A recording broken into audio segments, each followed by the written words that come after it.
আসসালামু আলাইকুম। আমি আজকে চিংড়ি মাছ রান্না করব। চিংড়ি মাছ আর দোন্দল। এই যে দোন্দল কেটে নিয়েছি, এখানে আধা কেজি পরিমাণ দোন্দল আছে।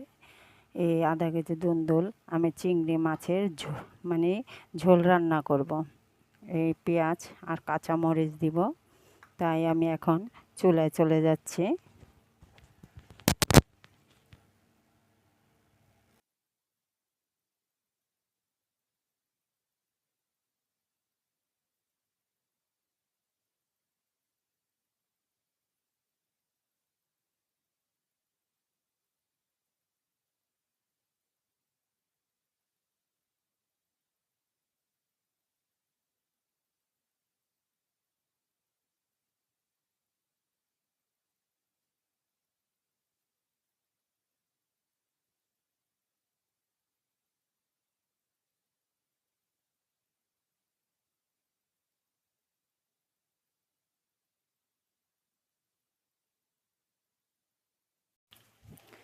দেখুন, চিংড়ি মাছটা ভাজা হয়ে গেছে। এখন আমি মাছটা উঠিয়ে নিব।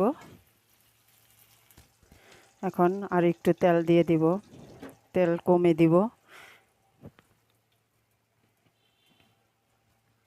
আর এটা খুব কম মশলা দিয়ে রান্না করব, কারণ এটা গরমের জন্য খুবই উপকার।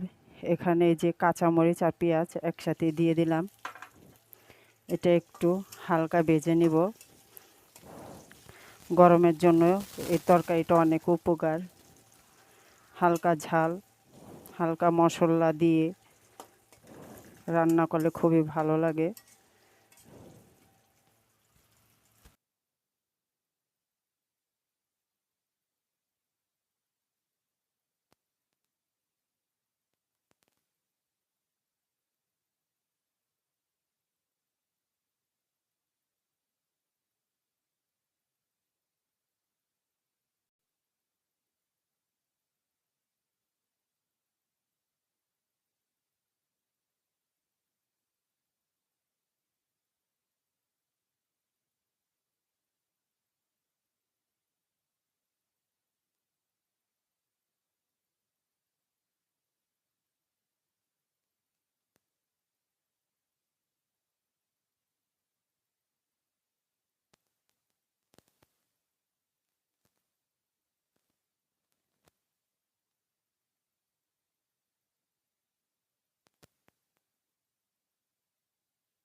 দেখুন, দুন্দুলটা কিন্তু হয়ে গেছে, অথচ দুন্দুল থেকে এতটা পানি উঠেছে। আর পানি কষাতে দেওয়ান লাগে নাই। তাই এখন চিংড়ি মাছগুলো দিয়ে দিব। আর আমি অল্প পরিমাণে ঝোল দিয়ে দিব। আমি একটু ঝোল ঝোল রাখবো, সেজন্য একটু পানির পরিমাণটা বেশি দিয়েছি। এমনি কয়েকটা বলক আসলে আর 5 মিনিট জাল দিলে হয়ে যাবে।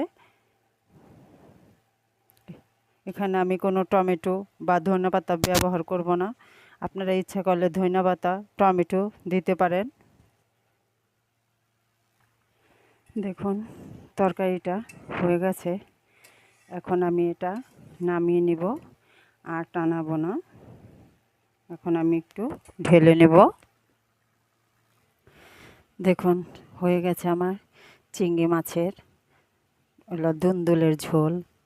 এটা খেতে খুবই ভালো লাগে ভাত দিয়ে, অনেক স্বাদ, খুবই ভালো লাগে। বন্ধুরা, যদি ভিডিওটা ভালো লাগে একটা লাইক, শেয়ার করবেন, বেশি বেশি শেয়ার করবেন, আর কমেন্ট করে জানাবেন। এবং আমার ভিডিওটি সম্পূর্ণ দেখে বন্ধুরা চ্যানেলটি সাবস্ক্রাইব করে দিবেন। আল্লাহ হাফেজ।